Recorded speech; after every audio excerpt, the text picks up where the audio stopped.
What's up, ladies and gentlemen? You're tuned into Good Smoke, and this is my second interview in a long time. I just had one maybe about 4 days ago, so now I'm back, and I'm back with some shabab, some brothers from out west, the Ray and Stat. What's going on, brothers? What's happening, mate? It's good to be on, mate. Yeah, good to have you, man. And I know it's not a live, so we're all chilled now. We're in our little studio here, so we don't have to worry about chats and people giving us bad names and whatnot. How I'll start with how I met you guys first. So I've been going around on YouTube through this lockdown. You know, I'm a radio host. Everyone knows that. So then I catch you guys on Facebook, and I see you guys have started a podcast. And I go, what? There's a few Aussie boys starting a podcast. You know, that's weird. I don't see it, and I don't see anyone doing anything. And these guys are doing it. And I felt like I was like the only one doing it out there. And then I found you guys, and I hit up Ray through the chats and whatnot, and then we're here now. So that was like over a month or two ago. So we're here now. What's going on, guys? Yeah, bro, you caught us early on, man. I mean, we had started about 3 weeks in. Yeah, about 2-3 weeks in, and then we got a message from yourself, Ed, and then we were just like, oh wow, someone wants us on a show already. Like 3 episodes in, this is pretty surreal. It's pretty nuts. Yeah.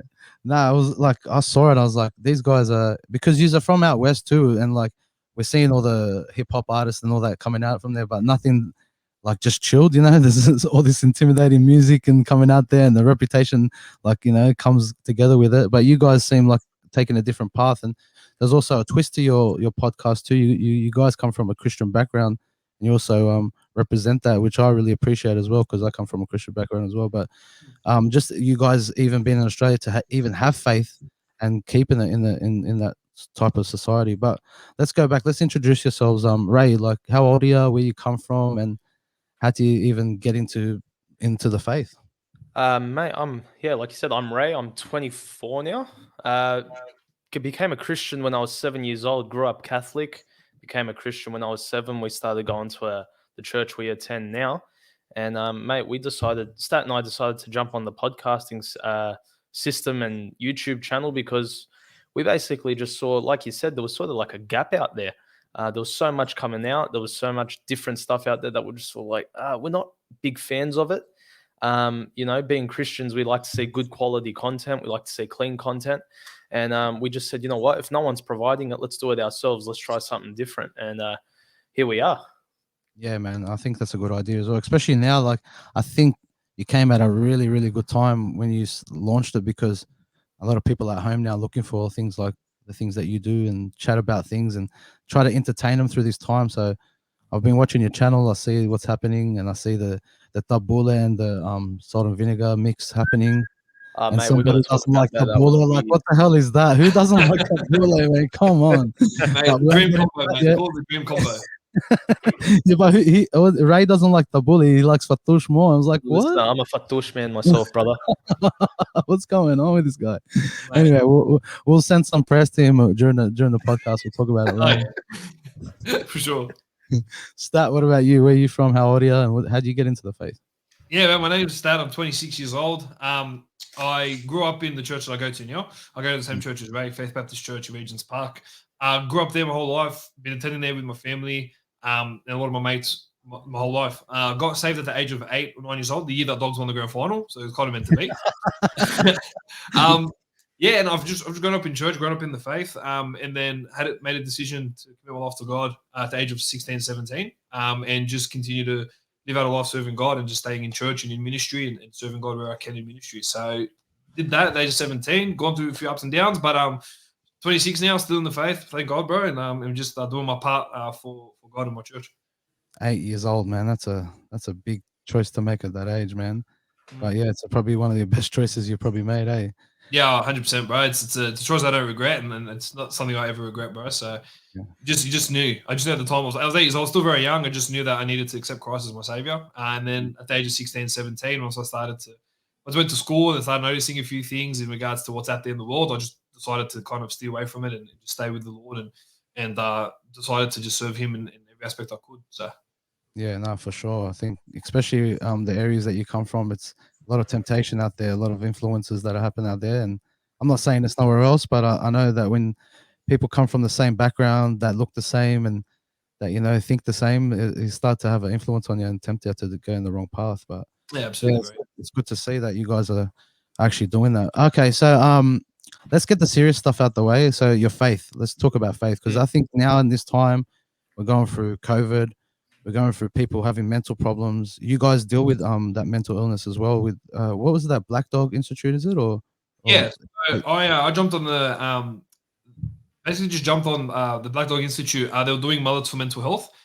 Just growing a mullet and just raising awareness for mental health. It's okay to not be okay. So just raising that awareness and just normalizing talking about our struggles with mental health, whether it be through a mate or just someone else that you may not have come into contact with through social media, or just even a mate, giving them a call. So I just tried to attempt to grow a mullet. It's not really fantastic, but I'm attempting to grow it. But, can we see it? Can we see it? Yeah, bro, check it out.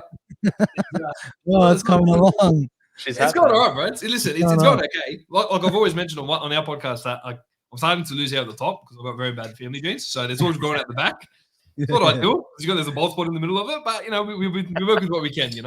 I think the bald people are the smartest because they think a lot, and when you think, it generates heat, so it loosens the hair follicles and they fall out. So you got an excuse, man. You're a smart guy. Yeah, but I'd rather have the hair. That's the case. I'd rather have the hair. I'd rather have the hair, bro. I don't want to be that smart. I just want to have the hair, bro. I just want to get a good fade and that's it. Oh, that's classic. Yeah, as you're saying. Yeah, so I just decided to, because I've known people that have had some struggles in recent times that are close to me, and I've seen the effect it has had on a lot of teenagers in different states, especially during the time of COVID. So I thought I'd just get on and just show my support and raise awareness. And so far, I've been able to raise $400 on my own. So it's been good, man. It's a great cause. It's something that we should all get behind, and it's something that I'm trying to do my part in just normalizing, talking about our struggles. So how do we go and check that out if we want to, contribute to that? Yeah, so just basically go into the Black Dog Institute website, which I'll pull up for you right now as I pull it up on my phone. But it's a great cause. There are many institutes out there that are doing the same thing. So it's www.teamblackdog.org.au. So you can check it out there. And you're able to search the person you want to donate to. So you can do it under my name, which is Nathaniel Manor. And then you'll find me there. And if you guys want to donate to that cause, if you know anyone else that's doing it, that is a part of that as well. Just donate, do your part. It doesn't have to be some ridiculous amount of money. It's just any sort of donation really works and counts. Yeah. And where's that money go? How does it get distributed? Do you know? Or yeah, so it basically gets raised online, and then it goes towards those mental institutions, and then just growing those facilities there. Just to get the awareness out, and all that money gets used in the right places to grow and fund places to encourage those that have any struggles to go in and just get checked up and just have a chat with someone. So yeah, so do you guys? Has it been a hard time since this COVID lockdown at the moment? Has there been more people trying to come in or trying to find help in these mental institutes and that? Well, yeah, if you take a look at the statistics of it all, mental health has taken a massive impact, especially during this whole lockdown thing. And Stat and I started doing what we do 2 weeks before lockdown started. So this wasn't even the plan. Yeah, but Stat and I have both had, talks about mental health over the years. There was a couple of things that happened in both of our lives where we really realized the massive impact that your mental health does take just in general. And I think that's why we're so passionate about that topic. We do Movember every year. This is the first time Stat's done mullets for mental health. I did the push-up challenge a little bit earlier in the year as well. Mate, I think especially as Lebos, bro, that people aren't encouraged to talk. We're not encouraged to say how it is and say what we're feeling. And it just leads to so much, it leads to so much negativity. It leads to people doing things that they shouldn't have done. And, as Christians as well, it's a massive thing. God constantly talks about, talking to him and getting it out there. And I think we hide behind the fact that, it's going to be all right, rather than having a chat. No, for 100%. And I think that's what your podcast tries to do with just entertaining, talk about the subjects that are happening of the day, and just having a laugh with it, which really helps. Laughter is a really helpful thing, I think, in life. And you guys doing that really helps out, and I really appreciate that, because even anxiety, man, is a big thing, and in the Bible it talks about to give your anxieties to God and to give him all your problems and stuff.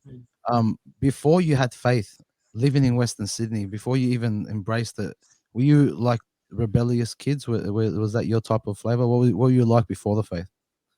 Me, I'll go first and then say you take over. I got saved when I was 7, so I became a Christian at 7. But Mm, okay. prior to that, I was a pretty decent kid. I mean, besides the whole, throwing something at your parents every now and then, I was pretty all right. So it didn't really have too much of an impact in that way. But definitely growing up, I just started seeing the impact of the gospel in my life. My biggest thing was fear. I was Yeah. constantly scared as a kid, Mm, growing up in a Catholic household, knowing about, heaven, hell, all that sort of stuff. I was scared mm, 24/7 mm. and scared of going to hell, scared of, not pleasing God at the end of the day. And it getting saved Is that changed from the that. church, or is that parents? Is that adults? Uh, a little bit of everything, but I think it was just my own anxieties, my own fears in general. I was a pretty perceptive kid, so I was constantly listening in on what my parents were saying. Mm, And so when it came to accepting Christ, it just sort of, I noticed that fear had just dropped off, mm, because I'd finally found my peace. I finally mm. found the thing that was going to just keep me calm and have control. That's pretty brave for you to say, because I think a lot of people resonate with what you just said, especially in the Lebanese community, being Catholics and that, or just in faith in general. They're very, very hardcore with their belief. Like, I mean, they'll go to the death with it. You know what I mean? So Yeah. to step out and to say that is hard, because I grew up like that too, being fearful of like what's God gonna do to me. And there's a thing that someone said to me once, that our fathers on earth, we see our fathers on earth the way we see God, and we shouldn't like see it like that. You know what I mean? We see that, we think, oh, if our fathers are dictators, that God's like that with us, and He's going to send us to the corner and send us to hell. So yeah, there's a lot of misinformation within growing up, and it gets you to that state. So yeah. And that's the thing, bro. I mean, God doesn't want to be looked at that way. He's a God of love. He's a God that died on the cross so that we could have eternal life with him. Like, Mm, he doesn't want us to be living lives in fear of him. He wants to have a relationship with us. And I think that was a massive thing for me, was just realizing that. mm. What was it like in Western Sydney? Like, what school did you guys go to? Well, I was in Campbelltown, man. So I actually grew up in Campbelltown, Southwest. I went Yeah. to St. Thomas More uh, Catholic school. Is that? That, what about you? Yeah, so I've lived in Punchbowl my whole life. So I went to Greenacre Baptist Christian Community School Okay. for primary from kindergarten to year 6, and then I moved over to Christian Community High School, which is now known as Regents Park Christian School, from year 7 to 12. Yeah. So we all know that's pretty rough out there. Like, did you like ever see that bad side of Western Sydney? Were you ever involved in it, or you knew people that were? Nothing like that? No, bro, no. It's very it's so easy to just pinpoint, oh, Western Sydney. It's so rebellious. Yeah. It's the worst place and no, whatever. No, you don't see much of that, bro. It's all overhyped. I've lived here my whole life, and everyone talks about the shootings every night. Mate, Yeah. you don't see it, bro. No, You don't see half the stuff that people talk about. But no, it's normal, man. Everything's pretty normal. yeah, At the that end of the pretty day, it's who you surround yourself with, really. I mean, we mm, never really surrounded ourselves with anyone that got into that mess. mm. So, you know. So now we're in lockdown. What we're saying, then what would you say to someone that uh that's having a real hard time, and that's looking for God, or that's trying to search for God, and you just need that last push? How would you try to find it? What would you encourage them to do? So for me, I'd probably suggest trying to speak to someone firstly. Trying to get in contact with someone that would be able to help them guide them in the right direction.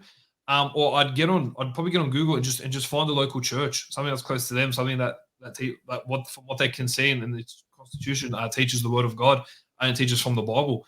Mm, I would be definitely pushing that. Finding God, it's very it can get taken so out of context at times. People can just go with the flow and just go to different places and then get mixed with so many different denominations. But what they need to do is just find a church where their constitution relates to the Bible. mm, That's very based off the Bible, because at the end of the day, we believe that whatever's written in the Bible, if God says it, that settles it. So I would be encouraging someone to just do their research, find the church where they believe that they can find God, and then see if they've got any live stream services, especially because we can't really physically go to church at the moment. I'm just trying to find this service where they can just be part of the live stream, whether it's through through the church application, or if it's through YouTube or wherever ways they've got, and then just listening into a service, and then just getting hold of a Bible, whether it's online. Now you can get Bibles online and just read through whatever passage and follow on. So I'd be definitely doing that, man. That'd be my kind of advice if I was someone out there trying to find God. Yeah, I think it's easier now more than ever to find a church that's online. I mean, I think God has, as rough as these lockdowns are and as hard as it is to be in these sort of situations, I mean, God's really telling us, take a seat, relax. I'm telling you to take it easy. And if you're searching for God, He wants He wants you to find Him. So now more than ever, mate, I mean, you jump online, you jump on Facebook, you jump on YouTube, there's church after church. They're all on there. They're all live streaming. They're all putting their services online. I think that's been the major thing that these lockdowns have done is show churches the value of online content. So just look around, ask the question. Like Stat was saying, you ask someone, they'll lead you in the right direction. Yeah, you guys. I think it was you, Ray, that led me to a live. I think it's to your church. Sometimes I watch it as well. I hit it up. What live is that? Actually, I didn't even prepare for that. I'm not trying to plug the live, but yeah, how do we? Is that on every Sunday, right? Yeah, so we have Faith Baptist Church. We're on YouTube, Instagram, Facebook. We're all over the place. We at 10 a.m. have our Kids Bible broadcast, which is our kids show. At 10:45, we have our morning service. At 5:30 p.m., we have our evening service. So we've got services running all week to help people get through these times as well. So what? Yeah, that's it. You spoke about. You just led me into another question. That's good. It's good bouncing off each other. That's what they try to do, mate. That's what they try to do. Podcasters unite. Yeah. What's KBB? Let's talk about that. KBB was a little show that sort of came to be at the last lockdown. Our church really wanted to make sure we had something for the kids, and just like every other church and every other person, everyone was scrambling to try to get something sorted. Trying to figure out, would Zoom be the best place to do it? Would a live Sunday school be the best place to do it? And as we kept throwing ideas around, I just wasn't comfortable with doing a Zoom chat with all the kids because I just thought it's just not going to work out. It's just going to be too difficult. So as we started talking, as the team started talking, we decided let's put together a kids YouTube show. Something completely out of left field, something we'd never done before. And it's a news program for kids. So every week we would give the quote unquote news to the kids about the lockdown, and we would provide them with a verse, a lesson, an object lesson, and some funny segments along the way. So that's our kids program. Right now we're doing KBB at home because we're all stuck at the house. We're talking about the different rooms in the house and how you can remember God through certain rooms. Yeah, I watched as weird as it sounds, I watched some of them, and man, purely just to like judge it from an objective point of view, I wasn't like bouncing along with it or anything like the Eagles, but yeah, more adults watching than kids, but you'd be surprised. 100%. Okay, I'll admit it. I was dancing along with you and everything. No, but I think it's a really, really good idea because yeah, man, cartoons are getting very dark these days with Marvel and with all the Nickelodeon stuff. They're getting real deep into stuff that are just unnecessary, and really doesn't leave the child with a lesson to learn at the end. I remember growing up with like old cartoons. There would be like Captain Planet. I don't know if you remember that, but there was Captain Planet, and that would teach you about the environment and be careful of what you do and all that sort of stuff. And then you had like Super Ted. I don't know. These are all ABC shows, whatever. But yeah, old school, mate. I remember someone had mentioned it the other day. There was a bunch of UK shows that were on ABC. Yeah, yeah. Like remember Amazing? Do you remember Amazing? Nah. Amazing. And they used to press the like letters on the floor, and anyway, you look it up on Google, look it up on YouTube, and it'll probably spark interest. But yeah, all these old school like TV shows and stuff like that, they did have something to leave you with, like to have a message at the end. But to have you online doing kids shows, yeah, it's really good, man, and really sends a good message out there. Also, Stat, you got a podcast on the side as well that you do. You commentate on NRL. Yeah, so I came up with a podcast just last year. I actually started a podcast back in 2013 or 2014 with a mate of mine. and we just thought, we'd get on, we'd talk about rugby league. Back in the days, we used to upload our episodes on SoundCloud. And we did it for the whole year. We loved it. We had a laugh. I had maybe about 4, max 5 people listening to it at the time, so it wasn't really out there like it is. Hey, mate, I listen to it every week, buddy. Every week on the bus to school. Yeah, I appreciate it. Appreciate it. Yeah, exactly. And then my mate kind of dropped off and kind of decided that he couldn't do it due to whatever issues he had at the time. And then that's when I kind of dropped the ball and stopped. And, year by year, as it went on, I was getting encouraged left, right, and center. And I was like, yeah, whatever. Sounds pretty stupid. Don't want to do it. And then I was at a mate of mine's house last year, and it was just kind of before COVID, and I was during COVID, sorry. And we were just chatting, and he goes, mate, you used to do a podcast back in 2014. We started talking about it. He goes, yeah. He goes, yeah, look, you're going to start another one. I go, look, mate, I really appreciate your support. I'm not going to do it. I'm just kind of just going to hold off doing that, whatever. And he goes, mate, what do you have to lose? I go, mate, okay, I don't want to do it, bro. Like, I can't be bothered, whatever. He goes, come over every week. He goes, you're going to come to my house. You're going to record every week. And we'll just see what happens. What a mad friend, man. Yeah, legend, absolute legend. And it was very big of him because, he's like a man of mine. He's got 3 kids as well, big family, and he's come up to me and he goes, mate, I'm going to help you and I want to get you kickstarted. Like, this is what you're good at. This is what you know a lot about. Mate, go start it. What's his name? Bobby. Shout out to Bobby. Yeah, but what a man.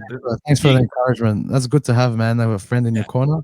Yeah, so that's it. And then so I did my first one in his studio because he had a studio set up downstairs in his house, and then did the second one, did the third one, and then I was at his house every week for like the last 30 weeks. I was just at his house, kept recording there, kept opening his house up to me, and he would just help me along the way with little things. And he just goes, mate, just find the fun in it. Just do it for fun at first, just have that in your mind, and then just see where it takes you.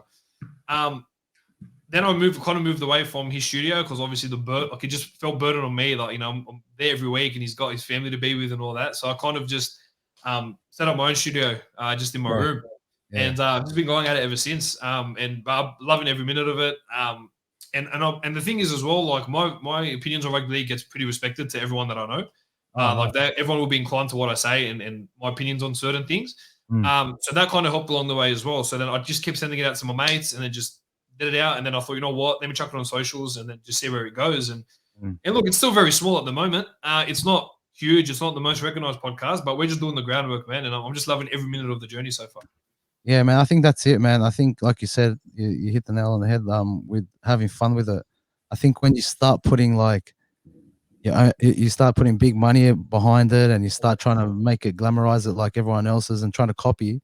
You start to get a headache and anxious. You're like, oh, I'm not keeping up to standard. But yeah, that's a good encouragement, man. To have fun with it. Let it go as it is. Because, look, you're gonna look back now, and you're gonna look back in the future and go, look where I started. Like, even look at bloke in a bar, like those type of guys. Look how far they come. Look how they're still building on top, and they're getting respected in the league world. Yeah, that's right. So yeah, exactly right. Let's say the teams that you go for. Who do you guys go for? Mate, you know where we're from, mate. I don't think there's two ways about it. You gotta say, Doggy fan. What do I use that? Yeah, mate, big Dogs fan. Oh no. Before the show, I didn't tell these guys who I go for, and I think if I tell them, they're just gonna go crazy. Anyone else that's listening, the whole Western Suburbs is gonna hate me. But you know what? I don't care. I forgive yous. I'm gonna pray for you. I go for the Sydney Roosters. Okay. I'm not gonna lie. I actually thought you were for Parramatta. I kind of like it. I thought he was gonna say Para too, bro. Oh really? Oh yeah. No, Bulldogs and Roosters hate each other. Listen, we do, but you just got to admire the little things, man. Like when you see success, you got to admire it. You can see when you see a club build the foundation the way that the Roosters have done. When you're younger, you hate them because you don't know any better. But you just got to take a step back and then just view it and say, mate, this is such a professional organization, and the way they carry themselves, it's second to none. Especially how you guys carried yourselves this year, mate. Going through all those injuries, and that, and somehow get to where you got to, mate. You were my favorite team of the year. Thanks, bro. That's you know what? That's really, really big coming from guys that go for Bulldogs. Like, I copper from Bulldog supporters all the time, bro. All the time. But thank you. I really appreciate it. I'll extend the olive branch to you guys and say that. But listen, Listen, your mate's ripping into you. You deserve it. You should be a Doggies fan, bro. Through and through. You're Never, coming from the never. area. What do you mean you go for these That's suburbs? it, bro. No. I'm brought up in like southeast. I'm from like the Randwick areas and stuff like that. So Right. So And my- I respect that. That's fitting. Nah, I can give you that then. and my father grew up playing footy, and he played like in the lower grades for Roosters, like nothing big. Like he just played like trying to make it through them. So he went for them, and then ever since then we just went following him. So yeah. And mum's you gotta do it. mum's a South Sydney supporter, so she's the only one in the house that goes. So we hate it. Like The rivalry. yeah, Right. big rivalry. Because my mum grew up in. If you guys don't know, but the Lebanese when they first migrated here in the 1800s, late 1800s, they came to Redfern first. There's the first Maronite Christian churches in Redfern, so that's why there's a lot of old school South supporters that are Lebanese. So yeah, it started There you over there. Yeah, if you Yeah, didn't, didn't know that actually. you didn't check out Australian history, the Australian Lebanese History Association. Look it up on Google, and yeah, they got a lot of history about Lebanese when they first came here. There's a lot of artifacts that are still in the streets that you see in old names on the buildings and stuff like that. So Yeah. yeah, That's mad. So Australian History Lebanese Association. So if you take it out, it says Ahla, like Ahla was Ahla. Yeah, yeah, Like, yeah. is that where you going No at? way. I didn't That's think of awesome. that. Hey, Just click, like, that's mad actually. Yeah, Hey, you hey, didn't Ahla, get a that's job. beautiful. That's didn't crazy. I tell you he's smart? Didn't I tell you? I Hey. didn't think of that. Just give me the hair, bro. I don't want to be smart anymore. I just want to be done. Give me the hair. If you were to choose, like that guy comes down and he goes, "Listen, Stat, I'm going to give you any hairstyle you want, but you got to keep it forever." Which one would it be? Ooh. You can have long rock star hair, you can have afro, you can have whatever you want, but which one would you choose? What do you Mate, think? I think just seeing the latest trend, bro. I want a mullet. I just want a mullet, bro. I want a full proper thing. What type of mullet? Down. What Hey? category? Like there's the Australian mullet, the old school pub mullet, which blends in, and then you got the rough mullet from Penrith, and you got Lebanese mullets. Which mullet do you want? Bro, I look at the ones from Penrith, bro, and I love them. I love how they're all faded in, it's skinny, No. and then it's just long and lashes at the back, and he just like that. Like, oh, mate, he's beautiful. I love it. It's crazy, bro. And you know what? If it Your wasn't the family mullet, I'd can't, probably go like a mad fade. bro, Yeah, your family can't say anything about it either because that's the only hairstyle you can have for the rest of your life. My poor family, man. They'll let me live long. I tell you that. It's God's will. It's God's will to have this. Dude, bro, whatever God wants, eh? But so you're talking NRL, like what did you think about NRL this year? What do you think? What are you thinking about the rule changes and stuff like that? Man, look, if they're looking at proposing new changes, okay, look, let's take it into the off season and discuss it all. We were actually out. Ray and I and a few of our mates went up for Magic Round, and we were there when they brought out the whole big deal on concussion, and they want to start taking concussion very seriously and ruling on high shots. And I'll be honest with you, it kind of marred the whole weekend of Magic Round. Not that we support high shots, but I'm saying the way it was run before was pretty okay. But the problem I had was that they decided to introduce things mid-season. Like, you can't just bring in new rules and new things mid-season and then try to get teams to adapt. You know, it just doesn't work like that. That's what the off-season's for. You kind of prep, you do everything in the off-season to then come into the new season ready to go with the new rules and the new rule changes. It was just a massive crackdown, man, and like Stat said, marred Magic Round. Magic Round's meant to be that big time. that footy festival, and it really marred it, bro. And like you talk to the players, you talk to the coaches. All the media was saying was it's hard to be a coach or a player because you're having to adapt to these new rules just being shoved in. 100%, man. I agree with you guys so much, and you know how we talk about politics and whatever and all that. I think it's seeped into a bit of everything. Like we even see American sports get name changes with like teams and stuff like that, and things that are happening where it's like the game maybe get a little bit softer from the old school, which I understand, like health and safety and all that. But there's a line. I think you got to understand when you come into these games, it is brutal and hard and just hardcore, bro. Like it's like two cars crashing together. Like you can't soften that in anyhow, no matter what. Even if you tackle someone in the ribs, you know how hard and how much it hurts when you get bro, 100%. You're signing up knowing that these are the sports, these are the injuries. You're coming into it knowing this can happen at any moment, and you're signing up for that. So to go in, kind of change things mid-season and then speed up the game, I mean, like it's you got to do it all in the beginning of the season. So you let teams adapt, they get fitter. And it's just I feel like it's too fast. We have all this technology, and bro, there's just so much, bro. There's so much that can be done so much better. But like you said, bro, the way it was back in the day, like the 80s, 90s, look, it was to a very extreme level of like they don't care, you get smacked in the head, whatever you play on. Yeah. I just love the way the footy was from like the early 2000s, even through to like 2015, 2016. Even I love that era of rugby league. Yeah, man, 100%. It was exciting. It was exciting. Stan and I were talking about it on the way back from Magic Ground because we were driving back and we spoke about it for like 3 hours, bro. You And drove there yeah, we drove to Queensland. from here to, oh, how long was that? What was it, 12 hours? 12 hours? Wow, just you two? Us two, a couple of mates. Yeah. Oh, wow, okay, that's all Yeah, right. two cars, bro. It was great. We Oh, had good, a good. mad You had a laugh. crew. Yeah, mad. Yeah. But we're talking about it on the way back, and we came down to the conclusion of this game's not for everyone. 100%. Yeah. Those of us that grew up playing it, you know, you're not normal. Like, I'm sorry, you got two guys running at each other, 0 pad, 0 helmet. Of course, there's going to be injury. Of course, there's going to be problems.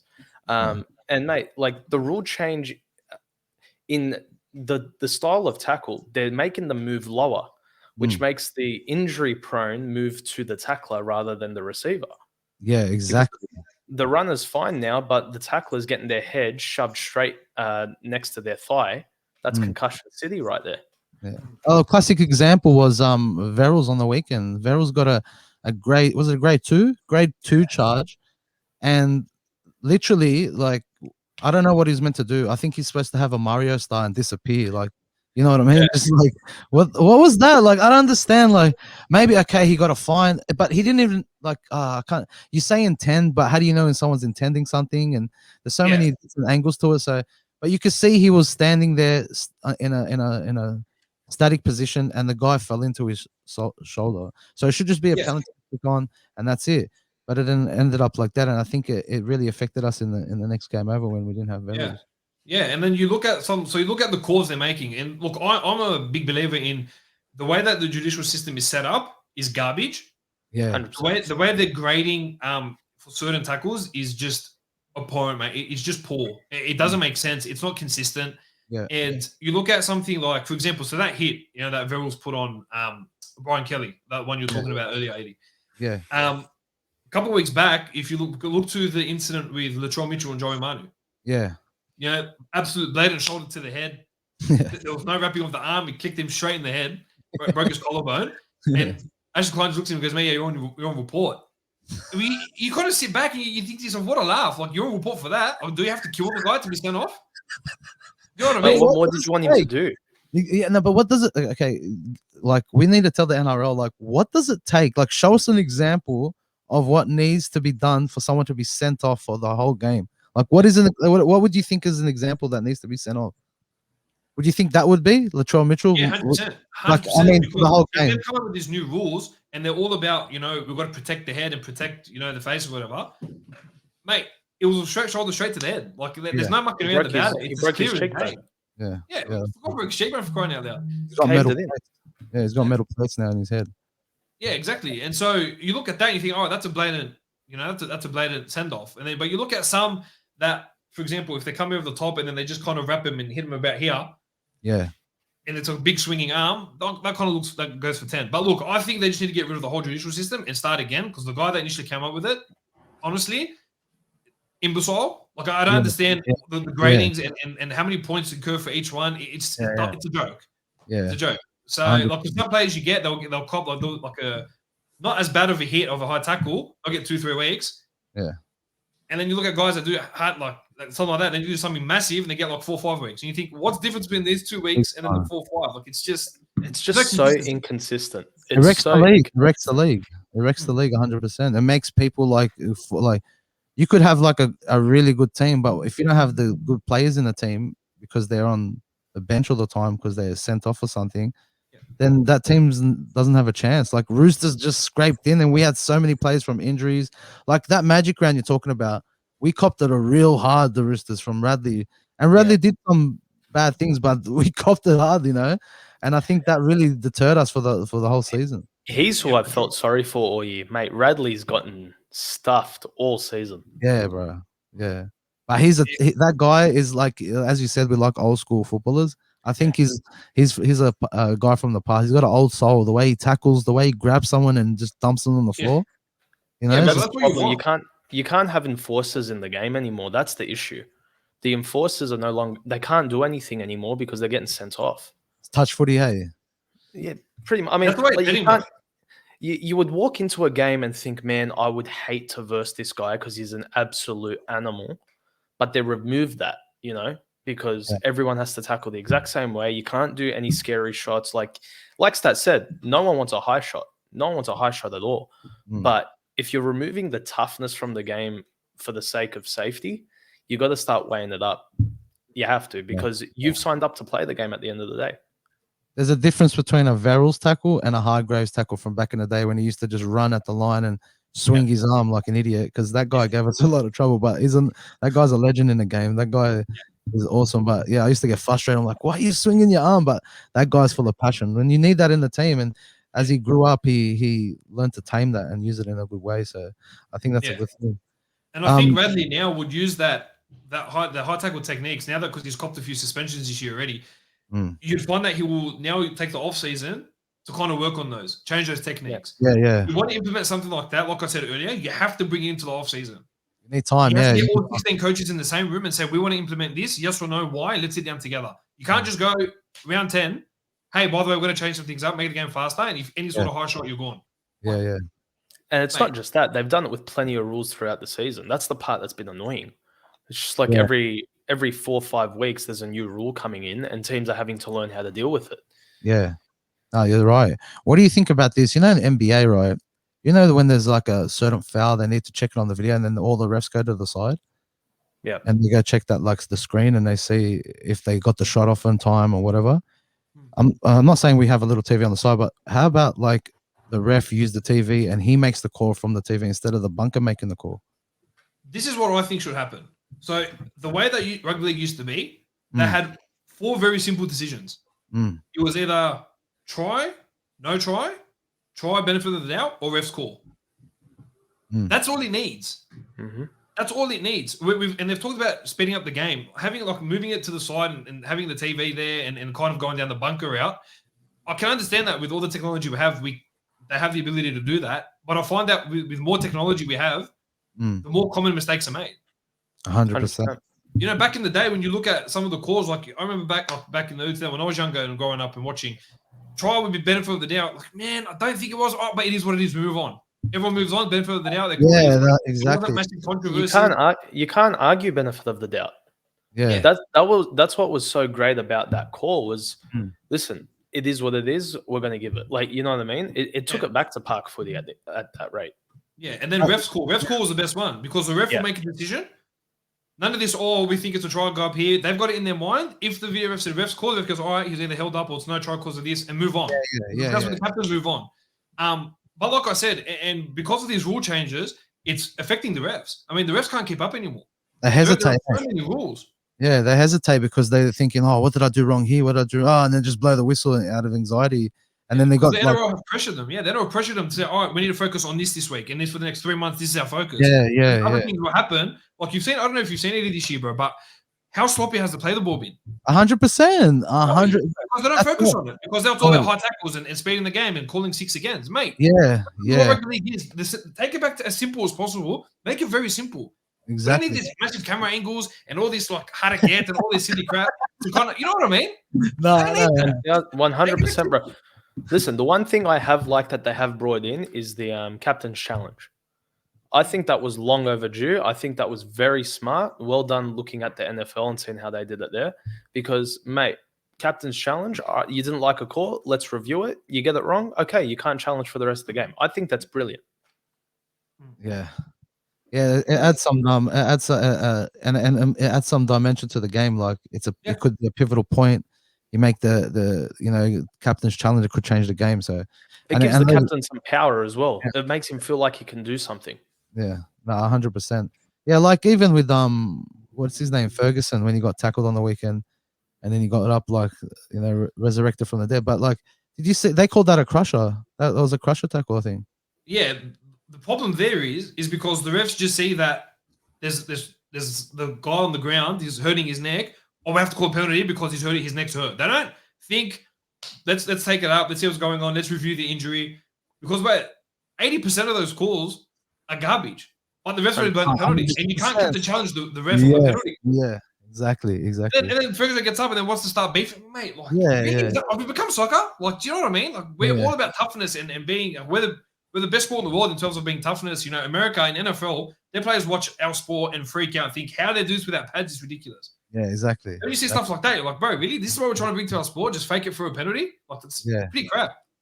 Yeah, no, that you're right, man. And like I was talking to when I was saying I was talking to Romeo last week, we were talking about NRL too, and he's saying like he's gone to the point where he stopped watching it. He goes for St. George, and the way they treated like what's his name? I don't blame him for stopping. What's his name? Vaughn? I don't blame him for stopping. Vaughn, yeah, Vaughn, and about Vaughn, and how the NRL treated that, and they just went overboard, and it's like you're taking stars out of the game, whether it be for injury or because you're not making like the proper calls. Like people are going to run away from the game, you know what I mean?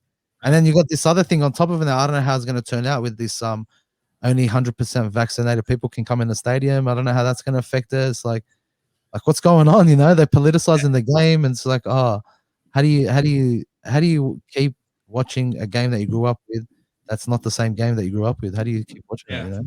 Yeah, it's true, bro. No, 100% right. And it gets harder and harder for the viewers. I mean, they want to make a spectacle for the game to be the best game in the world, but they've changed it so much.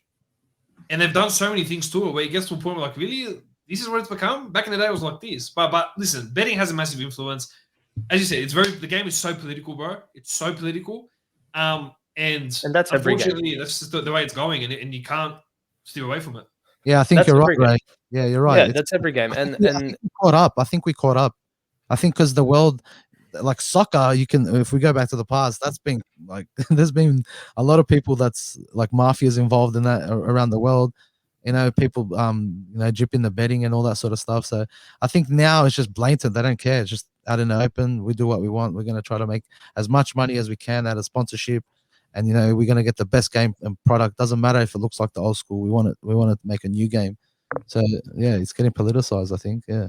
Yeah, bro. It's sad. It's sad to say, but, I mean, what can you do, I guess? It's got to... Yeah, as times change, the game changes, you know, and you just got to learn to adapt. I mean, I remember when we were kids, they removed the shoulder charge. That was massive. That was huge. We've adapted. We've moved on. What are you going to do? We wear as many bring back the diff shirt. Sorry? Why did they remove that? Contact to the head. Because it was straight contact to the head, and the amount of injuries and a lot of players retiring from repeatable concussions that affected that. So are you allowed to do a shoulder charge to the body? Yeah, but you have to wrap your arm. What's the instead difference? of coming just straight shoulder, you kind of got to wrap your arm around. You can't really see me, but I think you get the idea of what I'm trying to do. You got to wrap your arm around and drive it in with the shoulder. You can't just blatantly Sonny Bill shoulder charge him anymore. Why? What's the difference? He's still getting shoulder charge. What's the difference? But they look at it as you're wrapping your arm around, so you're making more of a tackle as opposed to going for a massive hit and causing potential serious injuries in terms of concussion that to the head. I don't know, bro. You know what I mean? We're talking about it now to be consistent already. You know what I mean? I'm just trying to question it now, like thinking about it. Why did they take that away? Because you know, a shoulder charge in a game, when it's done, that changes the feel of the game. Yeah, you remember what they used to do to like you guys when Sonny Bill was in the Bulldogs and he brought on the famous that guy used to stand his ground, dig his feet in the ground, and just pummel anyone that just landed in his shoulder. Like it was like a brick wall, you know. Yeah, but think about how many people we brought to the game. Exactly. That's the excitement that I think we don't have anymore. Everyone's a copy and paste player. Halfbacks are nearly all the same, you know. Yeah, it's sad, man. Like you watch a few games of like from the early 2000s, and I love focusing on those ones because it just shows how much the game has changed and revolutionized in some aspects for the better, but in majority of aspects for the worst. Yeah, exactly. No, you're right. You're right. Do you have Fox? Do you have Foxtel? You guys? Yeah, I got KO. Do you watch? They sometimes air the old games on there, like and on my old Fox, I think you can choose years and certain games that they go back on. So yeah, I watch them sometimes. Even the old like 1980 ones and the 70s.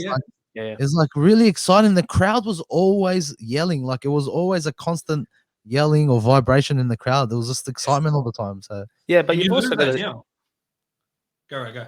Sorry, mate. You've also got to think about the fact that there wasn't much else to do back then. NRL is struggling as well because of how much you have to compete with. Yeah. There was a period in the 2000s where families weren't taking their kids to the game anymore because it got ugly in the crowds. Did you grow up going? Yeah, grew up going, but then an incident happened at one of the games, and that just stopped my dad. He was like, "No, I'm not risking it anymore." Yeah. Basically, the guy behind me smacked my chair because we scored against them, and broke my chair. I was standing on my chair, and I went down like 3, 4 rows. Wow. And that was enough for him. Like, Dad lost it. He goes, "That's it. Not taking you to a game anymore." So I didn't go to a game until I got into my late teens. I think I was 10. So Yeah. I hadn't gone for about 6 years at Mm. that point. But the game's got so much more to compete with, and that's what makes it so hard now. You got Netflix, you got all these streaming services. Kids are more into video games than they are into sports these days. So with all that competition, they need to think about what are they doing to the game and how's it going to affect the viewership, because one small change in rule, you can lose 10,000 fans. Yeah. It's just that either way, you can argue the point either way, you know, like people are saying, yeah, it's for the marketing point of view, we want to sell the game. And then the other side is like, you got the people who are literally are fans of the actual game itself, not the marketing around it, but the actual players and how a game is played and the way you should strategically beat your team and, you know, all that sort of stuff. And, you know, there's a divide, but I think, like you said, Ray, the times have changed, the way we think has changed, the way we watch things have changed, you know, content, the way it's delivered has changed. So yeah, it could be a part of it as well. This weekend, say against that, go. No, all good. Continue. This weekend we got the semi-finals happening. What is it? Quarterfinals is it called? Preliminary finals. Preliminary finals. Okay. We got who's playing Manly versus Melbourne versus Panthers and Manly versus South Sydney. What's your tips? What do you think is going to happen? So, just having reviewed, kind of looked at the seasons and looked at the last few weeks, Melbourne for me will win the comp. It's hard for me to look at them not winning the comp. I just think the way they're structured, the way that this whole kind of next man in they've brought into their system has been absolutely amazing. Kind of similar to what Roosters did this year, and just trying to survive and keep in the fold. But the Storm, every player that comes in just excels. It's not that they're mediocre and as they grow. It's they come in, immediate impact. You know, Storm have been able to do that so well. And if you look at the two games where Melbourne beat Manly, the first one being 28-18 at Suncorp, and then the one 42-10 2 weeks ago, you look at how Storm stopped Tom Trbojevic. Because for me, Manly, their whole team is Tom Trbojevic. You've seen that all year. You saw them lose the first 4 weeks of the season. They scraped through the fifth round, and Tommy Turbo comes back, and they finish the top 4. Yeah. So for me, Melbourne, the way they isolated him and they continue to isolate those star players in those teams reminds me of when Storm did that to the Bulldogs in 2012 with Ben Barber. Yeah. Ben Barber lit the Storm up. You know, set up that long range try for Josh Morris, that very famous try back in 2012. Where every game Barber played, he killed it. Everything he did was heroic. So when he came to the grand final, Melbourne just isolated him, and he was pretty much our whole team. He stopped him. So Melbourne will get over Panthers. I think the way Panthers have been playing has been very ordinary. They blew a few chances on the weekend, but I just think that Melbourne will have the upper hand and just put them away, and it'll be a lot easier this time around. And then in the second game, I'm actually backing the Rabbitohs. I think Rabbitohs have what it takes. Really? Yeah. Rabbitohs will get the job done over Manly. I just think that the Rabbitohs have enough experience there, although they suffer with Black Taffy at fullback as opposed to the Troll. I think Bennett's got something up his sleeve again. He's got something else to deliver them. They've been into 3 straight preliminary finals and haven't been able to go to the grand final. So I know Bennett has it up his arsenal to go and produce something big, and he'll get it done over Manly. I think it'll be a Storm and Rabbitohs grand final. Oh, that's his call. Let's see Ray now. What's you, Ray? What do you think? Well, I'm with Stat on the Melbourne side of things, mate. They are just another level. They're not in the same league, in my opinion. You look at that structure, you look at that system they've got there. They're going straight to the final. Panthers don't stand a chance, in my opinion.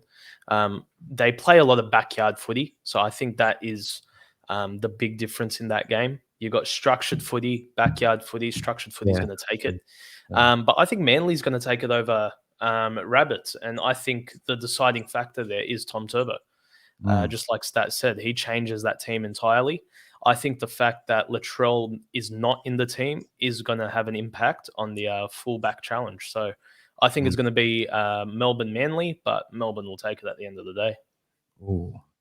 I think I'm with Stat because I think I don't know, because you know what, Melbourne with a week off, it could be a deterrent to a team sometimes. that having that rest, actually they get too complacent and then they lose the game. You know what I mean? But I don't see Melbourne doing that. But you know, they lost only a few weeks ago, didn't they? Yeah. Melbourne. So Yeah. it's like, is it going to be like they're going to like just lose it at the end? I don't know. But if they do beat Panthers, yeah, they'll win the comp, I think. But yeah, I think it's Melbourne and Souths. I think Melbourne and Souths because I think Bennett learnt from Melbourne when they isolated Turbo in their game, Yeah. and I think they're just gonna do something similar to that. Yeah. You know, because Yeah. and like you said with Melbourne, there's something about their culture there. And the proof of that is like I can see because with the Roosters when Cronk came over, he sort of shifted the culture there a bit or added to it and brought a bit of Melbourne culture, and that's how we won. To be honest, that's how we won the back-to-back grand finals off his attitude. Nothing he did special with his game or anything, just his attitude, his strategic planning, just the way he is with like dealing with the press and all that sort of stuff. So yeah. Yeah, it's amazing how someone can just come in and bring his attributes off field, and he just comes in and he just helps out that side on the field. And like you said, there was a culture shift there, with Cronk moving from Melbourne to Sydney and then going joining the Roosters. Mate, 2 comps in 2 years. I mean, you don't get better than that. You know what I mean? Yeah. But yeah, like I just think like I don't get me wrong. I think Manly are a pretty solid side. I just think Tom Djavovic is their whole side. There aren't like you need star players all over. I mean, you need not necessarily, but you need players to step up consistently. You've got a lot of mid-range players there. Like you got Brad Parker there. You got Harper in his first final series. You look at the forwards. Tapau is a pretty experienced campaigner, but I think this is his first or second final series, so he's very inexperienced there. The halves of Cherry Evans and Foran are big. They've won the comp back in 2011, so they know what they need to do to get there again. But they don't have as much experience as a side like South Sydney do. Although Black Taffy is only a few games in, the way he played against Panthers 2 weeks ago, mate, was actually very, very solid. Very, very solid. And I just think that with him coming into that side and having the troll in his ear 24/7 in training, telling him where to be at what times, when to pass the ball on at what times, and how to isolate the men at which different times, it helps. But I'll say this, and I'll make a bold call here, that if Rabbitohs lose, whether it's a prelim or the grand final, they have Latrell to blame. 100%. 100%. They've got Latrell to blame them. You can't, for someone who's been out for 10 weeks of the season, and this is the second straight final series that he's missing out on. So for him not to be there, I'm sure if he's there and Rabbitohs play a style of footy, if they beat Manly and then go to the grand final, you got to play up in your face kind of game with Melbourne. You have to be up in their face for 80 minutes. Yeah, that's right. Parramatta did it a few weeks ago. As mediocre as Parramatta are, they went up in the face of Melbourne. They did it twice this year. Got up in their face, played the game that they hate to play against. And so when he came into those set plays, Melbourne was startled. They didn't know how to handle it. They didn't know what they'll do because Parramatta were just in their face. And it wasn't just isolating one man, isolating two men. Every man on that field was isolated. Yeah. All 13 players. So the only way you can beat Melbourne is if you play that game against them. So Rabbitohs, if they make it, or Manly, they have to play that. But look, I reckon if Manly go in to the grand final, I think they'll get belted by Melbourne again. I just think they'll get belted. Oh yeah, easy. Yeah. I think it'll be a closer game. Happen again. Yeah, I think it'll be a closer game with South and Melbourne than it would. Just say what if Panthers get through? Do you think Panthers South would be a good grand final? It would, but South will take it. Yeah? Yeah. South will take it. And the reason I say that, Panthers have a few injuries. Yeah, coach is another thing, but Panthers have a few injuries. Cleary's been in the grand final. I don't rate Cleary as a coach, from being quite honest. I don't really rate him as a great coach. But you just look at the track record, and I think you look at the plays in the side and the experience. I mean, there's a lot more experience in the Rabbitohs side than there is the Panthers side. Yes, Panthers were in the grand final last year, and they would have learned a lot from that, but they're carrying a few more injuries into this year. Brian To'o is nursing an ankle injury. Today, Dylan Edwards was limping around. Kikau's nursing an ankle/knee injury. Mitch Kenny probably out as well. So they've got a few more injuries they've got to combat on top of what they've already got. And each of those players offer something different. To'o off the back is phenomenal. He's a prop on the wing. Yeah, that's right. He's like a Utah. Sorry? He's like Utah. When Utah used to play for you guys, those big thighs, bro, and the Roosters couldn't tackle him on that sideline. Remember that try he scored? Oh, yeah, the way he broke 3 or 4 and then he just slammed the ball down. Wasn't it the last like few seconds of the game and he ran the sideline? He's like similar to him. He's just a brick wall. Even I think I was reading in the paper today, Daily Telegraph, Brandon Smith said the same things, that they're frightened of him because he goes, I tackled him once and my head fell in his shoulder, and he goes, it was like concrete, like he was just this hard. He goes, I can't believe he just gets up from some of the tackles he takes, you know. Yeah, Just a mate, machine. he's a big boy, but Dotto is a big boy, and he's gotten bigger as the years have gone on. He started off a little skinnier, a lot skinnier than what he is now, but he's had to put on the weight, and just the impact he brings from off the backfield. So when they're kind of leading in from the set and come from the opposition where they're putting in a great kick near the touchline, he comes in and just runs 10 to 20 meters, and his post-contact meterage as well. It's honestly, it's like a prop on the wing, like you said, like Utah. He offers something. Kick out offers something when he's starting. Dylan Edwards at the back. I think he's a pretty good fullback. I don't think he's terrible. I think he's a lot better than what's out there. And he's very vital. Like anytime you're missing a member of your spine, it's extremely important that they are there. And if they're not there, it just halters everybody at attack. Yeah, 100%. Especially on the spine, I think there's another dimension. Like I think there's a spiritual dimension to it, because there's a connect when you're all connecting on the same page. You know when the pass is coming without him seeing him. You know, if you got that connection in the team, like. Yeah, I think it's really important and that's because they grew up all together as well, coming through the gates together. So it really helps with them. Yeah, it's one factor they have, one arsenal they have in their team. Let's see if it works on the weekend. But Stats says it all the time. You know, a lot of the game is mental.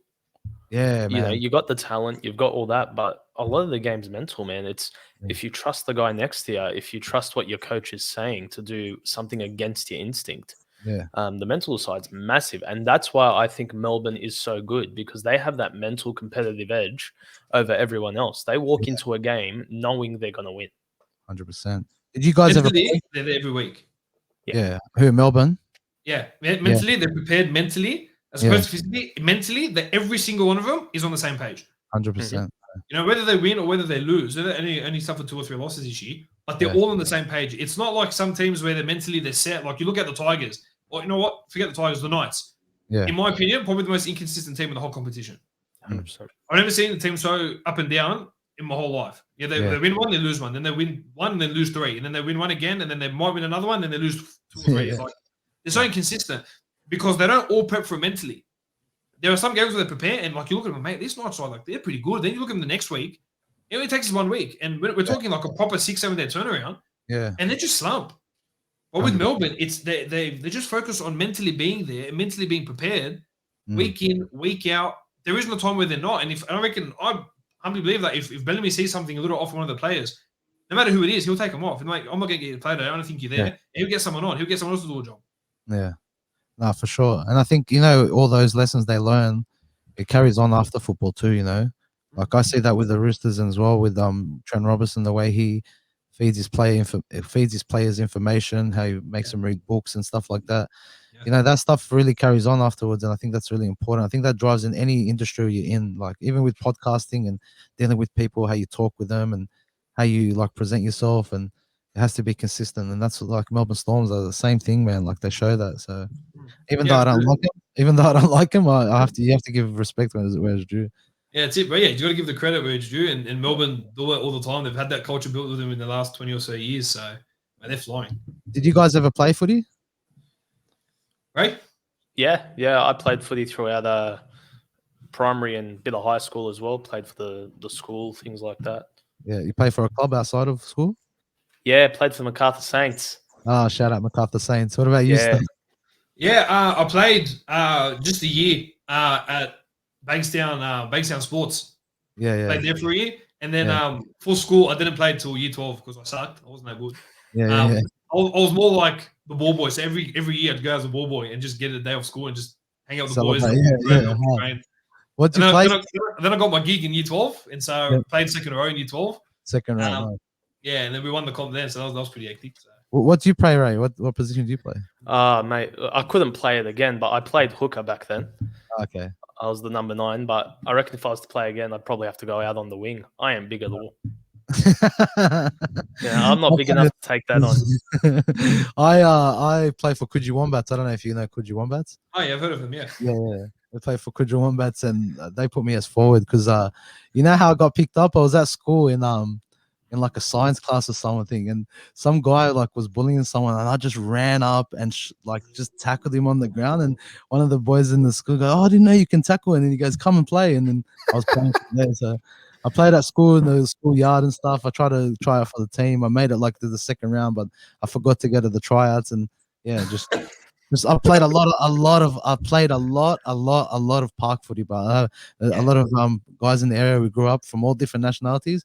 We used to meet up every weekend or after school and just really like go hard at it. Like we used to even like bet like Cokes a can, and then the other team had to pay the other team for a Coke a can if they won and stuff like that. So it really got hard, you know. Like it was really good. I love it. So you got shown to rugby league by a beautiful love story. Yeah, man. yeah, man. Mate, you just tackle the kid in the playground, you tackle the bully, and then you're like, "Oh, mate, come to the footy team, mate." Doesn't get more beautiful than that. That's a movie in the making, right there, bro. Let's get that sorted. I swear, because my mum didn't want me to play, and my dad is a footy head. Like he loves it, man. Like I've got the old 1970s, 1980s magazines, like still in the garage, you know, and he kept them. So that they're a bit wrinkly, whatever, but.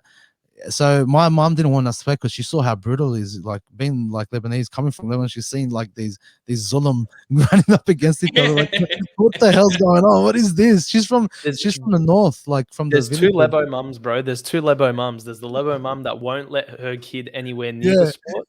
Yeah. Or there's the other one that's like, I hope he gets his head knocked in. You know what I mean? 100%. Yeah. Then she put us in soccer. So we grew up playing soccer. And then as I grew up, I got into football. So play touch footy and that as well. But yeah, it's always been in my life. Even when they brought like, bro, what I really liked about it when they brought the countries, what was it, the World Cup? Yeah, the World Cup one, and Lebanon was playing. Right, that was. I reckon that's such a good idea, man. That was phenomenal. Phenomenal. Good to see some of our local boys here actually, jump in and represent the jersey, bro. It's exceptional. It was good, bro. We were back in Lebanon the whole way through. Yeah, me too, bro. I want to like try to raise money or something because I reckon they went really good, man. The last World Cup, they went really well. Like I was proud of them, you know. Yeah. We got demolished by Australia. Considering it's Australia, all the best players. Oh, wait, we put in a fair effort, man. We put it to France. We gave it to England as well, but we played some very good football with I reckon we even beat Tonga. I reckon we beat Tonga, but we got gypped from. That too. Yeah, we got gypped by Tonga, I was actually shattered, bro. We got gypped. You see that thing? They said it's what did they say? It's a shepherd or something, and it was a try, and Brad Fittler was even dirty about it too. Yeah, bro. Little story on Fittler. So my cousin actually played for Lebanon. He played for Parramatta Eels through the ranks. Tim Manor. Oh no, Tim Manor's your cousin. Yeah, first cousin. Oh, shout out Tim Manor, beautiful. Yeah. So so I kind of followed his journey through his whole rugby league career. Him and his brother Johnny before Johnny passed away, and with Timmy. Yeah, so thanks, bro. With Timmy, when he got to play for Lebanon, he got to tell the story of how Brad Fittler made them all learn the Lebanese anthem. And said, if you don't learn the Lebanese anthem, you're not playing. No way. Yeah, I thought that was pretty cool. Like a guy that's not very cool. Yeah, to come in and bring in his own thing and said every single player, including myself, and every admin have to learn the Lebanese national anthem. Wow. And if you don't learn it, they don't play. And I thought that was pretty impressive. Yeah, that's quality. That's leadership, man. Because that's who you're playing for. Your country, you don't know your own anthem. Yeah, that's so true. To be honest, I don't know it fully. I only know like the beginning part. Mate, I did this. I took Brad Fittler's advice. I learned it when World Cup came around. Oh, did you? Oh, that's mad, man. That's mad. I know, I'm not even gonna try, whatever, man. But anyway, no. I'll bring out my drums. Don't tempt me. I went into your area around the World Cup time. I was seeing a friend at the time there, and I drove through, and they had all the advertising on the posters on the telegraph pole. I stole all of them, man, and put them on my wall because I knew they were going to throw them away. I didn't want, at least got to get a few, and I only got 3 of them: the France one, the England one, and the Aussie one. I couldn't find the Tongan one, but I still got them. That's pretty cool. Yeah, man. I saw you on your podcast. You have the jersey as well, so yeah, that's mad. Yeah. Got the jersey, got the jacket. Have the jersey hang up on the wall as well. So yeah, bro, that was a mad time. That was a really, really cool time. When Lebanon was there, we got to see our boys go and put up a fight. Big time. Yeah, phenomenal. All right, guys, let's finish this off with a. I know I kept you for an hour now. I believe it's an hour. That's like a nice chat, man. That's been having fun, huh? Don't feel it. Good time. I love it, man. I love it. So, I wanted to do a little game show with you guys and throw some questions at you. And I've got 10 questions. 5 questions are say faith-based, and the other 5 questions are NRL-based. And I picked them out randomly. So mind me, I'm going to start this by starting the show to the Good Smoke Show.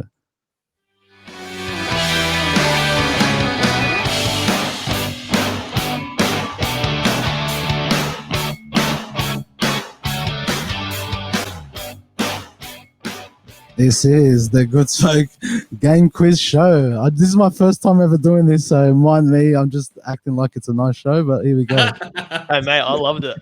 Very Listen to natural. that music all night. You know what I'm using, Stat and Ray? I'm using the Roadcaster, that Roadcaster little pad thing. Yeah, I gotta get me one.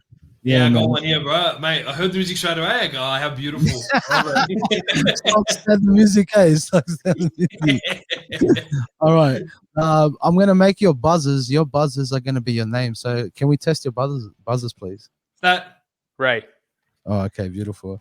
And I'm going to give you 5 questions. They're going to be from Christian sources and also NRL sources. I think if you get the question right, I'm going to play this sound. I mean, wrong, sorry. If you get it wrong. get up there. I'm trying to message you mentally. And if you get it right, I'll just play. Nice. I just want to say, mate, Stat's known to cheat in these sort of quizzes. Oh, so here we go. Here we go. Look at He's the started to Benson, mate. Mate, we always prefer. We always don't act like you don't Google everything, mate. Don't act like it doesn't happen. Mate, always. Mate, has the answer. You got your phone right next to you, Zay. Mate, lucky my friend's about to die. You're very lucky. Okay, let's go. The first question is, all right. When Pharaoh gave the fleeing people of Israel a hot pursuit, what sea did Moses part to aid his people? Right. Hey. Red Sea. Hey. I need a ding sound. I need a ding sound, hey. So it's 1-0 Ray's way. Okay, let's go. Around what sea did Jesus call his first apostles? Right. Sea of Galilee. Oh, stat. You know what? This is payback because you used to eat what is it, pistachios every time you had a I swear. You gotta win this, bro. I remember that because you and Goose gave it to him in that podcast. Mate, it's just entertainment, mate. Oh, you know what? But Goose is awesome. I reckon you should have him on the podcast more often because he's funny, man. That guy's hilarious. He comes out with say again. He's quite the guy. Yeah, no, he's got a character. He's a character. All right, question 3. The 2 men in the Old Testament. There's 2 men in the Old Testament who walked with God. Who are they? Right. Ooh, yeah, right. All right. Yeah, I'm gonna get this wrong. Elijah and Moses. Do you want to have a crack at a stat? Yeah, well, any of those right or both wrong? Both wrong. Don't give him that. Oh, sorry. I should not have said that. Oh, that's right. Do you want to tell me right so I can answer and get it right? No chance. Help the fellow wrong. I'm gonna say David and Solomon. No. Was it Adam and Elisha? No, it's wrong. Sorry, I did the wrong one. It's the wrong one. No, you're not getting that point. It's Noah and Enoch. Really? The 2 men in the Old Testament who walked with God are. Interesting. Okay. So that's from Genesis 5:24 and 6:9. And also Enoch and Noah were 2 very faithful and patriarchal walking with God. So yeah. All right, next question. Question 4. Who was the first high priest of Israel? Ooh. Ray. Now coming to me. Ray. Aaron.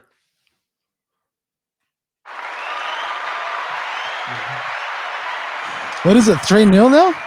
Hey, mate. 3-1 because you stuffed up, but we'll take 3-0. No. It's 3-0. It's 3-0. Mate, I'm taking a Bible college course on the first 5 books of the Bible right now. So this is all I'm cheering. Okay, let's go. Okay, 3-0. Next question. The Creator molded man on what day? Ray. 6th day. Oh, no. You know what? But there's always a comeback. That was 5 questions. That was in Ray's lane. That potentially could have been stats. But we've got football questions now, okay? Football questions. I'm alive. Okay. I'm stuffed. No, no, you'll be all right. I think I'm stuffed. Believe me, the way I'm going, I'm game over. All right. This one should be easy for both of you. So this is an easy one for both of you. So it's just a matter of who gets it. What other club did Cowboys legend Jonathan Ray. Simpson- Bulldogs. Oh no! Oh no! There she is. What is happening? There's 4 questions. But last question, double or nothing, because man, I'm coming Yeah, out. okay. I ain't got to change. You got to help me out, double or nothing, bro. Brilliant. Okay. Question 7. Who won the first ever Daily M Clive Churchill double? Wow. That? Goes that. First ever Daily M Clive Churchill double. I want to go. Damn, the people I had in mind were that. I was gonna say JT, but I know that's wrong. The first ever. Yeah. Pass. Damn, I don't know these. Yeah, I'll pass, bro. Damn. Oh, Ray, you could take this. Bro, I've got no clue. Throw a name out. Throw any name. I'll throw out Cam Smith. Peter Sterling. Sterlo. Okay. Yeah. First ever. Yeah, well, show me off there. So lucky that. I swear. Question 8. Question 8. So no one got that. All right. Let me get a right one. All right. Whose clothing line is known by a logo featuring the letters? Ooh, goes that. So YKTR, and then it's Isaac Job. Oh, what? Should have let me finish it off. It was whose clothing line is known by the logo featuring the letters GI? GI. Greg Inglis. Oh, wait, well, hey, I didn't get a chance to answer that. Oh, sorry. We'll wipe that question out. We'll still be on. I didn't even know Greg Inglis had a clothing line. Okay, well, there you go. You know what it is? I got this pack from I bought it from the shops. It's an NRL trivia pack, so it's their answers. So I'm not making these up. All right, we'll keep on. Say again. Clothing line, GI. Okay. Yeah. I don't know if GI's Greg Inglis, but You've probably seen it. You've probably seen the GI somewhere, and you go, "Oh, okay, it's probably some company, but it's probably his." So who knows? Yeah, there you go. All right, we'll stay on question 8. All right, question 8. Ready? Who was the 2017 captain of Cronulla Sharks? Ray. Paul Gallen. I was first. No. I was first. Nah. I heard Ray. Bro, I want you to win, but you're not winning. I said it first. You know what? All right. He probably because play back the tape. You'll hear me coming the mile before you. I know, but he's got internet problems probably, so he probably heard it. We'll keep it on number 8. We'll start. We'll do another one. This guy. Can't believe this. All right, ready. Question 8. South Sydney's Lottie Takiri was the oldest player in 2014 NRL season. How old was he? 35. Finally. There she is. Took long enough to get on the board, champ. It's Right. 6-1. I got picked 3 times. It's 6-1. Ray's way. Okay. Oh, this one. This is the easiest probably. I don't even know if I should say it, but I'll say it. In what country was Hazem El Masri born? Ray. Lebanon. I said stat. He says my name first. Ray was first, you idiot. He said my name first, you imbecile. That has my Masri. Lebanon. No, it's not you, bro. You can't give that. I'll give it the star. No, come on, you cheat. It's Ladies and gents, you got to watch this video back. Tell us in the comments who came in first. It was Ray. Don't give this to Stat. Listen. Every game show they say Ray's winning and he's still sucking. I accept it. This is how it is, bro. Dog. You're a cheating dog. That's why. See, you're there. You try to fool the people, but the people know. All right, so it's 7-2, and there's one question left. Double or nothing. You ready? I was born ready. I want to choose like a good one. Ready? Which position did Ryan Girdler play for the Penrith Panthers? Oh, go start. Center. Yeah. Was that wins. double or nothing? Double, we double, didn't double. say Last it question. was. That wins. All right, we'll do one more question, double or nothing. Whoever gets this question, wins this whole thing. Just Okay. saying, you know, you answer all those questions at the start for nothing. You get a massive lead, and then they go double or nothing. Like, hey, that's just the rule, bro. Listen to this, Ray. If you win this, that's even like you're like far lap of this. You're the far lap of game shows. So, I don't know what you're talking about. You got to win this, man. Okay. Which immortal? So much. Can you hear me? Can you hear me? Yeah, good. Which immortal was inducted into the Queensland Sport Hall of Fame in 2009? That Ray. Down Lockyer. Ray, it's your chance. I was gonna say that. It's your chance. Can I hear the question again, please? I want to hear the question again. You got it wrong. I want to get it right. Which immortal was inducted in the Queensland Sport Hall of Fame in 2009? It can't be. I know who it is. Malmaninga? No. It's wrong. I'm just. I'm sorry, bro. He's just in his face. I'm sorry.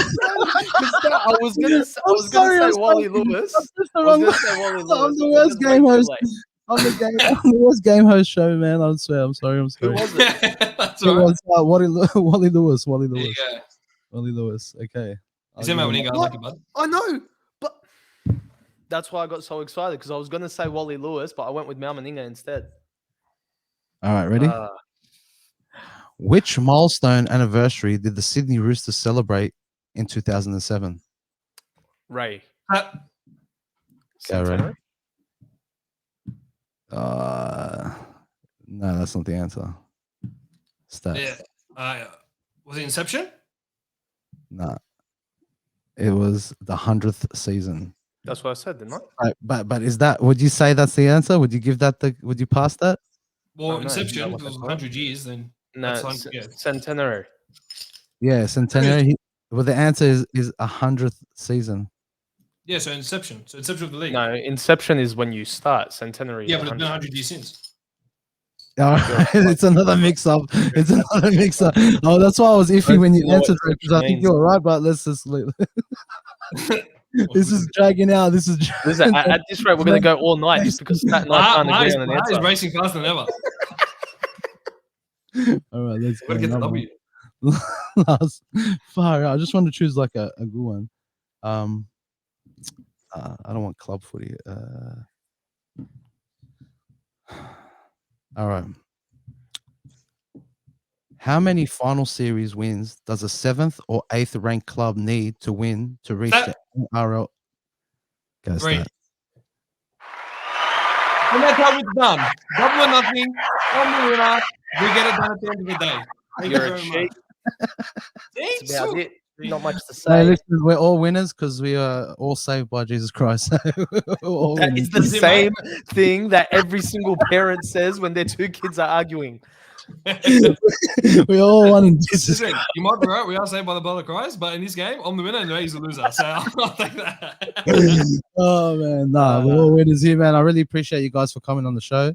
Really had fun, and hopefully when I get back into the radio station, you guys come in. We can see each other face to face, chop it up. Yeah, I love it. Appreciate you having us on, man. I was actually. Oh man, this was fun. I thought we're gonna go more into like other stuff, but yeah, it ended up NRL, which is right in my lane. I love that stuff, man. Yeah, beautiful. It's what we do. Thanks for having us on, brother. We appreciate you having us on, man. Also, do you want to plug your show? What time? What are we expecting in the future? When your shows come out during the week and all that? Yeah. So Mondays we have Talk to Me. It's an interview show where I get my friends to talk to me, learn a little bit more about them. Tuesday we have a chat with Ray and Stat. You can follow both those podcasts on YouTube and all your favorite podcast streams, Spotify, Apple, everything like that. Stat Wednesdays. Wednesday or Thursdays, League Chat with the Stat comes out. You'll find us on YouTube and all your favorite podcasting streams. So make sure you like the page on Facebook and Instagram, share, and subscribe to our YouTube channel. You get all the latest videos there. And by joining Facebook and Insta, you get all the live news and as early as possible as well. So that's where you get all the info. And that's where you'll find me. And you're still going to be around on the off season doing some more content? We've got a lot more content coming through the off season. So we don't stop here, mate. League Chat Stat doesn't stop with the off season like the players, mate. The players are weak. I keep going, mate. Oh, look at that. Can you feel the passion in that guys? Go check him out. Go check him out on all the socials, Apple Store Play, and also Spotify and all that. So check him out. Make sure these guys are really entertaining. Go check out their YouTube page as well if you want to have a laugh. And, check them in the comments as well. Write them something. They'll definitely get back to you. They're very responsive and very funny. And shout out to Goose as well. I really enjoy him when he's on the show. I really enjoy it. But we're going to tell him about this. He's going to be like, bro, I love this guy. I have to be on. I've got to meet this guy. He likes anime. And, it's weird because I've gotten into anime too. And if you give it a chance, bro, if you give it a chance, just give it a chance. If you get listen, I'll listen to you, mate. I won't listen to Goose, but I'll listen to you. Come and give it a shot. That's the only reason I don't want to watch it is because Goose is telling me to. That's it. Nah, I was like that too. I thought it was like these people in the corner that don't talk to nobody. They just watch cartoons. It's not that. These actually have the good storylines. They really got good. I don't know. I like art. I like paintings and all that sort of stuff. And just grew up doing that sort of stuff. So seeing that in film and that, it's just really enjoyable for me. I even used to get into Pokemon when I was a kid. Not anymore. I'm not like that far. I'm not that much of a goose, but yeah. my pun, no pun intended. But anyway, guys, thank you very much. And we'll hook up again. Just stay on. I'm just going to end the rod and I'll talk to you after the show. Thank you very much, guys. Thank you for signing in. You've been listening to Good Smoke.